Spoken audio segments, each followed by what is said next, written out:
नमस्कार आप सभी को। जैसा कि आप सभी को पता है कि एफएलएन के तहत हमें इस साल कक्षा 1 और कक्षा 2 के लिए आकलन शीट भरना है, ट्रैकर शीट आकलन की। बच्चों को पहले हम आकलन करेंगे, उसके बाद उसकी ट्रैकर शीट भरेंगे और उसके आधार पर ही हमें बच्चों का रिजल्ट बनाना है। तो इसमें मैंने केवल इंग्लिश का ही आपको आकलन शीट भरना बताई है, और वो भी आपके सप्ताह 30 की आकलन शीट जो अंतिम आपका आकलन है उसके बताइए कि आपको किस आधार पर उसको पूरा भरना है और कैसे बच्चों का आपको आकलन लेना है।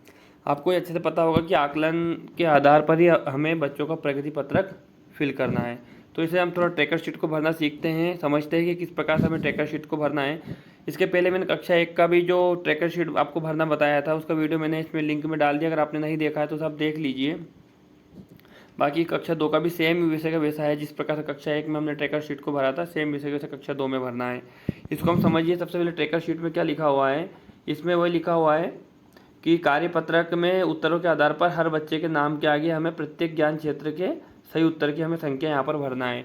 आप इसे थोड़ा ट्रैकर शीट को ध्यान से देखिए। यहाँ पर हमें बच्चे अनुक्रमांक और बच्चे का नाम है, उसके बाद में यहाँ पर जो कॉलम दे रखे हैं इस प्रकार से पूरे ट्रैकर शीट में आपके 6 कॉलम है, और कॉलम के सामने मैंने यहाँ पर K1 K2 K और K3 लिख रखा है। इसका मतलब ये है कि कार्य क्षेत्र 1, कार्य क्षेत्र 2, knowledge area 1, knowledge area 2, knowledge area 3। इसलिए पूरे ट्रैकर शीट में आपके पूरे 6 यहाँ पर नॉलेज एरिया है, और इन 6 नॉलेज एरिया में हमें बच्चे का यहाँ पर आकलन करना है कि बच्चे ने लक्ष्य प्राप्त किया है या फिर नहीं किया है, कौन से ज्ञान क्षेत्र में बच्चे का कितना लक्ष्य प्राप्त हमें हुआ है। उसी के आधार पर हम उसे टिक करेंगे और यहाँ पर क्रॉस करेंगे। अब यहाँ पर ट्रैकर शीट में हम ध्यान से जब देखते हैं तो यहाँ पर एक संख्या लिखी हुई है 4, 2 यहाँ पर, फिर यहाँ पर 4। इस प्रकार इस नॉलेज एरिया में यहाँ पर 5 लिखे हुए हैं। तो इसे आप अच्छे से समझ लीजिए कि यहाँ पर जो 4 लिखा हुआ है यहाँ पर कोई नंबर नहीं है कि हम 4 में से बच्चों को 2 नंबर देने हैं, 3 नंबर देने हैं।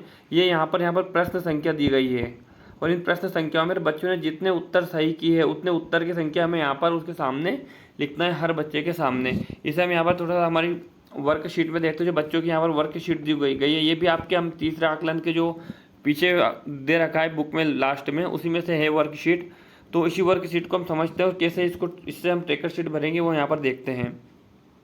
जैसे फर्स्ट बोले हम नॉलेज एरिया में देखते हैं, कॉलम में लिखा हुआ है यहाँ पर टिक द राइट आंसर, और टिक द राइट आंसर यहाँ पर लिखा हुआ है। तो हम यहाँ पर जब शीट में देखते हैं इसको सीधे, तो यहाँ पर भी लिखा हुआ है टिक द राइट आंसर। इसका मतलब ये है कि यहाँ पर जो 4 प्रश्न दे रखे हैं, इन चारों प्रश्न की संख्या यहाँ पर लिखी हुई है कि यहाँ पर 4 प्रश्न है। अब इन चारों प्रश्न में जितने प्रश्न बच्चा हल करता है उन्हीं प्रश्नों उत्तरों की संख्या हमें, जो सही उत्तर बच्चा का स्वतंत्र रूप से कर रहा है, उन्हीं उत्तरों की संख्या हमें यहाँ पर फिल करना है कि बच्चों ने यहाँ पर 2 उत्तर किए हैं इन चारों प्रश्नों में से, या फिर 3 किए, फिर 4 किए हैं। अब यहाँ पर आप एक चीज़ देख सकते हैं, कोष्टक में यहाँ पे लिखा हुआ है 3।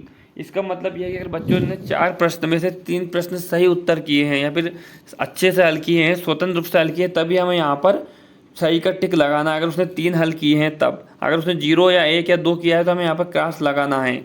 यहाँ पर सही की टिक का मतलब यह है कि बच्चा उस ज्ञान क्षेत्र में उस लक्ष्य को प्राप्त कर चुका है, और क्रॉस का मतलब यह है कि अभी उसने लक्ष्य प्राप्त नहीं किया है, हमें पुनः उसका मूल्यांकन या फिर आकलन उसका करना है। तो फर्स्ट वाला जो कॉलम है आपका टिक द राइट आंसर, उसका आंसर आपको ये यहाँ पर मिलेंगे। जैसे यहाँ पर 4 प्रश्न दिए हैं, जैसे where is the man sitting, man कहाँ पर बैठा है, तो on a branch. What is in her hand, उसके हाथ में क्या है, तो उसके हाथ में बुक है।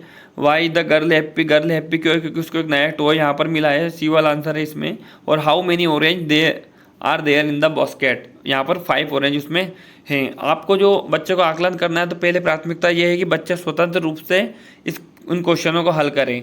अगर वो नहीं कर पा रहा, उसको कठिनाई आ रही है, तो हम बीच में जाकर उसकी हेल्प करेंगे, क्योंकि हेल्प के आधार पर ही हमें बच्चे का प्रगति पत्रक भरना है। जब हम उसका HPC पत्रक भरेंगे तो वहाँ पर केवल और केवल उन्होंने मदद का कॉलम दिया है, ना कि अंक दिया है, ना कि उन्होंने कुछ ग्रेड दिया है उसमें कि आपने बच्चे की कितनी मदद की। उसी के आधार पर हमें वहाँ पर उसकी पत्रक भरकर बच्चों को देना है।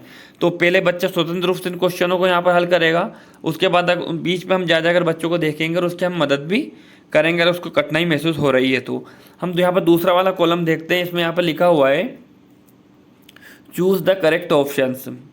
अब इसके लिए यहाँ पर हम अगला जो शीट है हमारी 196 नंबर की बच्चे की वर्कशीट है तीसरे सप्ताह की, उसमें जाकर देखेंगे तो टोटल कितने यहाँ पर 5 प्रश्न दे रखे हैं। इन 5 प्रश्न की संख्या यहाँ पर लिखी हुई है 5। अब इन 5 प्रश्न में बच्चा कितने प्रश्न सही करता है। अगर उसने 3 प्रश्न 4 प्रश्न के या फिर 4 क्वेश्चन का आंसर उसने सही दिए हैं तो यहाँ पर हम वही संख्या लिखेंगे, 4 सही दिए, 5 सही दिए, 2 सही दिए, 0 सही दिए, हर बच्चे के सामने। अब यहाँ पे कोष्टक में यहाँ पे लिखा हुआ 4, मतलब इन 5 प्रश्नों में से कम उसे 4 प्रश्न सही करने, तभी हम यहाँ पर उसका सही का क्रॉस सही का चिन्ह लगाएंगे। इसका मतलब बच्चे का लक्ष्य प्राप्त हो गया, इस ज्ञान क्षेत्र में बच्चे ने अपने लक्ष्य को प्राप्त कर लिया। अगला वाला जो उसका नॉलेज एरिया है उसमें हम देखते हैं question answer question based on picture, और इसमें उसको कम से कम 4 प्रश्न सही करने हैं। अब जैसे इसमें यहाँ पे लिखा है कलर पूछा है, इसमें कौन से कलर की गाड़ी है, यहाँ पर फुटबॉल में कलर पूछा है 4 कलर है, यहाँ पर उसने बॉल का कलर। तो बहुत सरल से क्वेश्चन है, यहाँ पर बच्चों को पहले स्वतंत्र रूप से करने दीजिए, फिर बाद में उसकी आप मदद करिए। अब यहाँ पे थर्ड वाला अपन कॉलम अगर देखते हैं तो इसमें यहाँ पर लिखा हुआ है answer question based on picture, picture के आधार पर यहाँ पर भी लिखा हुआ है आंसर देने। टोटल यहाँ पर क्वेश्चन है आपके 5 क्वेश्चन है, 5 क्वेश्चन से बच्चा 3 के या 4 के आंसर दे रहा है, तो हम यहाँ पे उसी के उसका अंक लिख देंगे हर बच्चे के सामने। और अगर उसमें 4 आंसर उसके राइट है, बिल्कुल सही है उसके 4 क्वेश्चन, तो हम यहाँ पर राइट का चिन्ह लगाएंगे, वरना हम क्रॉस का चिन्ह लगाएंगे। आपका जो नेक्स्ट है यहाँ पर नॉलेज एरिया आपका 4 में यहाँ पर देखते हैं rearrange to letter from correct word. अब इसके लिए हम यहाँ पर इस वाले कॉलम के लिए हम उसकी शीट पर जाएंगे, जो 198 उसकी शीट है, यहाँ पे मैं लिख भी रखा है K4 मतलब नॉलेज एरिया 4। अब इसमें से टोटल यहाँ पर 6 क्वेश्चन 6 क्वेश्चन यहाँ पर दे रखे हैं बच्चे ने, और यहाँ पर भी 6 दे रखा है उसने, और 6 क्वेश्चन यहाँ पर 6 दे रखे हैं। अब इनमें से कितने क्वेश्चन से बच्चा सही करता है, कितने आंसर वो राइट करता है, वहाँ वो हमको यहाँ पर लिखना है। अगर 4 करता है, 5 करता है, स्वतंत्र रूप से करता है, वो हमें लिखना है, मदद वाले नहीं लिखना है। ऐसे तो बच्चे 6 के 6 मदद से हल कर देगा। पहले वो सेल्फ डिपेंड होकर कितना सही आंसर कर सकता है वो हमें यहाँ पर लिखना है, उसके हिसाब से हमें यहाँ पर सही और क्रॉस का चिन्ह लगाना है।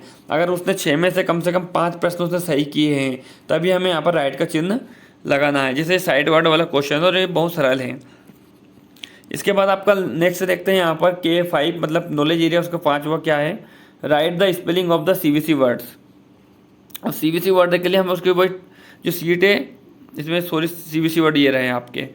इसमें से हम देखते हैं कि लगभग 5 प्रश्न आप यहाँ पे लिख दीजिए, बच्चों के 5 प्रश्न हम देख सकते हैं। यहाँ पे 5 की संख्या उन्होंने दे रखी है, कितने वो वर्ड यहाँ पे लिख सकता है, जैसे फैन है, लेग है, कप है, चित्र को देखकर उसको लिखना है, पिक्चर को देखकर उतनों की संख्या, जितने आंसर उसने यहाँ पर सही किया। अगर 3 आंसर उसने सही किए हैं तो हम यहाँ पर हर बच्चे के 3 आंसर लिखेंगे, जैसे किसी बच्चे ने 3 किए, किसी ने 4 किए, किसी ने 0 किए।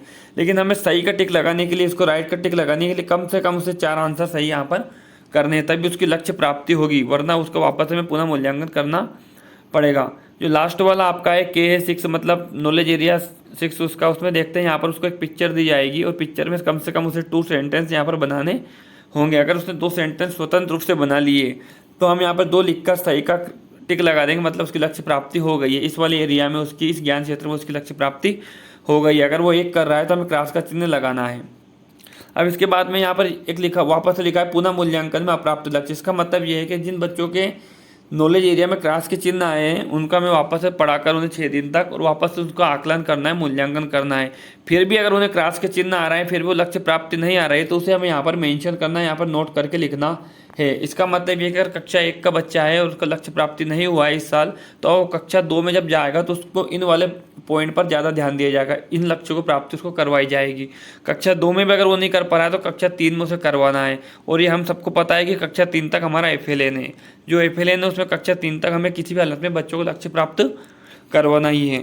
तो इस प्रकार हम ये पूरी ट्रैकर शीट अच्छे से भर सकते हैं, और आपके जो मूल्यांकन के आधार पर जो पीछे आपकी आकलन शीट रखी बच्चों की, उसी के आधार पर इस पूरी ट्रैकर शीट को भरना है। बहुत ही आसान और बहुत ही सरल है। अगर ये वीडियो आपको पसंद आया हो तो प्लीज़ आप लाइक करिए और चैनल को सब्सक्राइब करिए, और अगर आपकी कुछ समस्याएं हैं तो आप कमेंट में ज़रूर लिखिए। ये सभी जानकारी मैंने अपने स्तर से आपके लिए बनाई है, इसमें कुछ गलती हो तो आप देख लीजिए या फिर कमेंट में कर दीजिए, लेकिन प्लीज़ वीडियो को लाइक और चैनल को सब्सक्राइब जरूर करिए। Thank you so much all of you.